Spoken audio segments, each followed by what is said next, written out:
Poor oral health has been associated to increased severity of COVID-19, and you have a longer recovery period if you have poor oral health.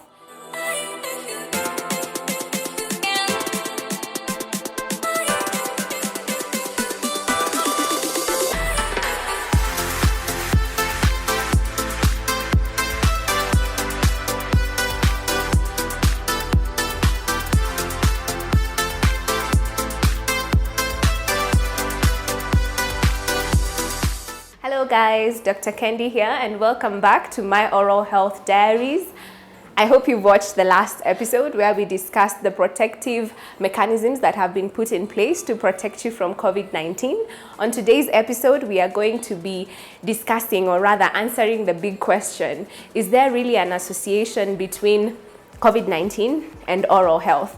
So before I go into the findings of this question, we are just going to discuss, how this research has been done and how we have arrived to this point where we are actually saying that there is a relation between poor oral health and increased severity of COVID-19, increased recovery period, and of course, increased CRP. I will explain what CRP is in a few.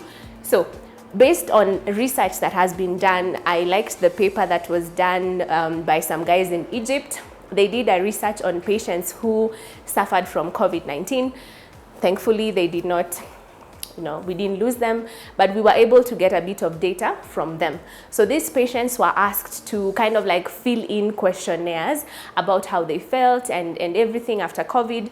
And these patients were evaluated by a physician separately and then by an oral health care provider separately, just to make sure that there is no bias. So this is to make sure that you don't think that we are actually contorting these figures. This research has been done. So when the physician assesses this individual, they rate them and they decide, how long did you take to recover? Was it really bad? And then they assess the C-reactive protein. And then the oral health care provider would evaluate and see their oral health status. And then now we compared these two. So it was actually found, as I have said, that poor oral health has been associated to increased severity of COVID-19, and you have a longer recovery period if you have poor oral health. And actually from this research, they said that patients with periodontitis or gum disease were 3.5 times more likely to be admitted to HDU when they got COVID-19. So on this video, we are going to be discussing why. Why is this the case? Why could this be happening? So there are four main proposed theories as to why your oral health may actually be linked to how your body will react if you happen to get COVID-19. So the first thing is that your oral cavity has teeth and everything, and teeth have actually been classified as non-shedding surfaces in your body. So this just means that whatever accumulates on your teeth doesn't go away. Unlike your skin and like the mucosal covering, the epithelial cells that sheds periodically, the teeth don't lose anything. So the plaque that has accumulated on your teeth will actually stay there. So when you get COVID-19, because it's an upper respiratory illness, this bacteria in plaque, if it happens to go now into your respiratory system and infect your lungs, then of course you're going to get worse severity. So that first proposition is that there could be aspiration of bacteria from your oral cavity that would accentuate the pneumonia or that would accentuate the disease. Another proposed reason as to why your oral health may contribute to COVID-19 severity, recovery period, and all that is, periodontal disease or gum disease. Let's just focus on that first. So the proposed theories are that when you have periodontal disease, which is basically an inflammatory illness, there will be a session where we will go deeper and discuss more about periodontal disease or gum disease. But when you have this periodontal disease, because it's an inflammatory illness basically of the gums that destroys the supporting structure of the teeth.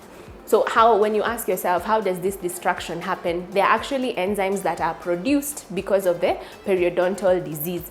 So these enzymes that break down the bone can also cause destruction of the lining of the respiratory tract. So it kind of makes the respiratory tract lose protection. So there's the same way your nose has kind of like hairs and mucus to protect itself. When you have periodontal disease and these enzymes are being produced, then it promotes destruction of these linings. So then you're not able to protect yourself when you acquire the virus. Because how the virus gets, or rather how the virus affects you, is by infecting there are some cells that are found on the epithelium that lines the respiratory tract. So these are the cells that get infected, and the cells that are in the lungs, the mast cells. So if these cells are like kind of left exposed, then the virus can easily attack you, and that's because of the enzymes that are released if you have gum disease. Now, another thing, when you have periodontal disease or gum disease, then still on the enzymes and the things that are produced to just because of the periodontal disease or the gum disease, then there's this layer of saliva that basically kind of protects, of course, the mucosal lining. It still protects the respiratory lining. Remember, we said that the respiratory tract is connected to the oral cavity, connected to the nasal cavity, and then connected to the eyes as well through the nasolacrimal duct. Yeah, so all these tracts are covered basically by epithelium. So this saliva that we have in our mouth is actually protective, but this enzyme still being produced when you have periodontal disease, they kind of take away that saliva that protects you. So again, we've left it bare, and now your respiratory tract can easily be infected. The last reason that has been given that, if you have poor oral health, you could actually be predisposed to very, very severe COVID-19 is the fact that when you have gum disease, then you have something called cytokines being produced.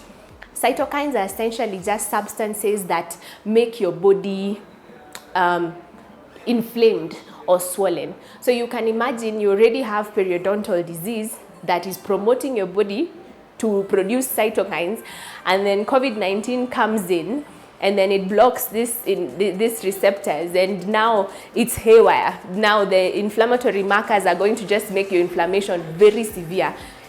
The things that the virus blocks, or rather the cell receptors that the virus kind of blocks, they're important because then they help to protect your body against something we call angiotensin. When that thing is left to hover all over your body, then it creates damaging effects. There's something that in COVID-19 they call a cytokine storm. So the same way when there's a storm, there's like so much rain and thunder and everything.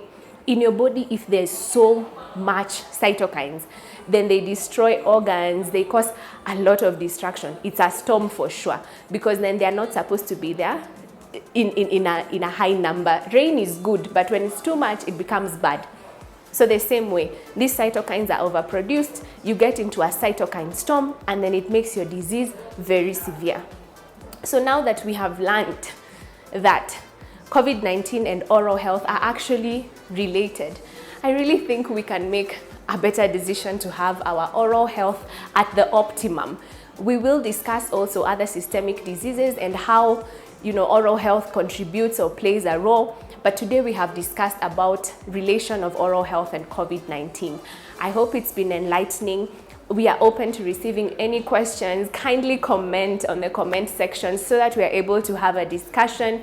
Hopefully during this month or sooner, we can have an expert come in and we can discuss more if we want to. But I really appreciate that you keep subscribing and you keep sharing these videos. Let's keep learning more about oral health. Let's keep educating ourselves, and let's make better decisions. I'll see you again next time on My Oral Health Diaries. Special thanks to Villa Dental Care for allowing us to use their space for this demonstration. We really appreciate them. It's an awesome place.